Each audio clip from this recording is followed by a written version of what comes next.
All right, let's dive into a monumental clash of ideas. We're talking about a philosophical drama that plays out through ancient myths and some truly earth-shaking music.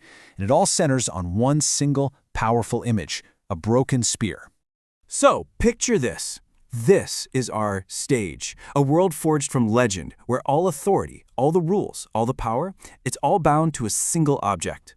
You're going to want to keep this image in your head, because the story of who built this hall and who tried to tear it all down, well, that's exactly what we're getting into today. And the architect of this incredible mythological world, that would be the one and only Richard Wagner. You see, he didn't just want to retell old stories. He was trying to build something totally new, right from their ancient foundations. So Wagner, he looks at these ancient texts, like the Volsunga Saga, and sees the raw material for a truly modern myth. His main guy is Wotan, the chief god. And Wotan's whole deal is that he sacrifices an eye for ultimate wisdom, but then he gets trapped by the very contracts and laws he himself carved onto his spear. It's this profound tragedy about how power can turn into a prison. And you have to understand, this wasn't just another opera. Wagner's ambition was something so much bigger. He called it the Gesamtkunstwerk, a total work of art. His goal was to create this completely immersive experience where everything, the music, the drama, the set design, the story, it all works together to hit you with one overwhelming emotional and philosophical gut punch. So you've got this world of gods, and they're decaying, trapped by their own rules. What's the way out? Well, for Wagner, the answer was a redeemer, some kind of figure who could finally break the cycle. And he gives us a couple of key examples. First, you've got Siegfried. He's the ultimate child of nature, a hero so pure he literally doesn't even know what fear is. Then you've got Parsifal, the holy fool, whose innocence offers a totally different kind of salvation. These are Wagner's big answers to the gods' self-made trap. And this is the moment everything hinges on. In this huge, climactic scene, Wotan's spear, that symbol of all law and power, is shattered by the hero Siegfried. Just like that, the old order is broken. The rules don't apply anymore. Now, in Wagner's eyes, this is a huge win. The spear shattering isn't a disaster, it's a liberation. It's what makes a new world possible. One that's based not on power and contracts, but on love, on sacrifice, and on giving up worldly ambition. But here's the thing, not everyone sitting in Wagner's Great Hall was buying it. In fact, one person in particular, his most brilliant and devoted follower, saw this whole redemption thing not as a triumph, but as a complete and total betrayal. And that student was Friedrich Nietzsche. For him, the end of Wagner's Ring Cycle, and especially his later work, Parsifal, well, that was the final straw.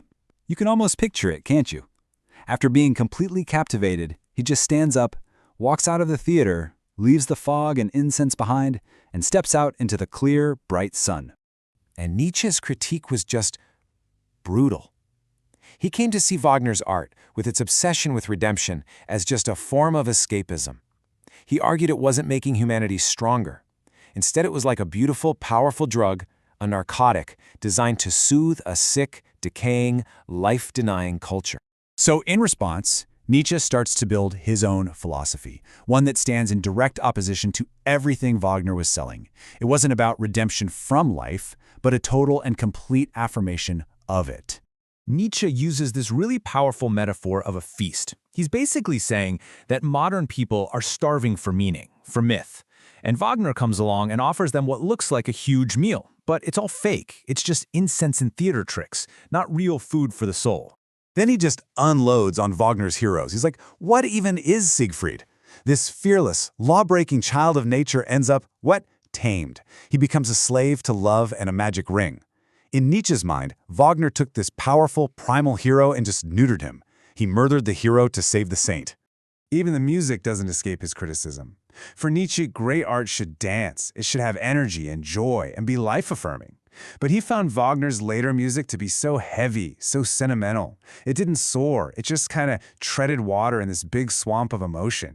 And this all leads to Nietzsche's big counterproposal. Forget about being redeemed in some other world. Forget about giving up power.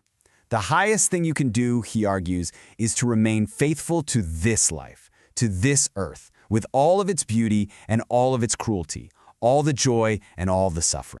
So what we end up with are these two philosophical giants using the exact same set of ancient myths to argue for two completely opposite ways of looking at life, art, and what it even means to be human.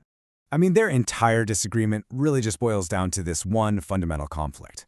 Is greatness found by renouncing the world or by affirming every single part of it? This table just lays the whole conflict bare. I mean, take the gods. For Wagner, they're part of a tragedy about crumbling authority. For Nietzsche, no way. They are symbols of a wild, chaotic life force, what he called the Dionysian. And you see this with every single element. The hero Siegfried, the ring, the very idea of redemption. It's like they're looking at the exact same story through completely opposite lenses. Wagner wants a way out of the world's corruption, and Nietzsche demands that we dive in and embrace it all. And that leaves us with the central question, the one at the very heart of this whole conflict. And it's a question that's just as relevant for us today. What do we really want from our stories, from our myths, from our art? Are they supposed to give us an escape, a promise of redemption from all the struggles of life? Or are they supposed to give us the strength to face life in all its chaotic glory and say yes to it all?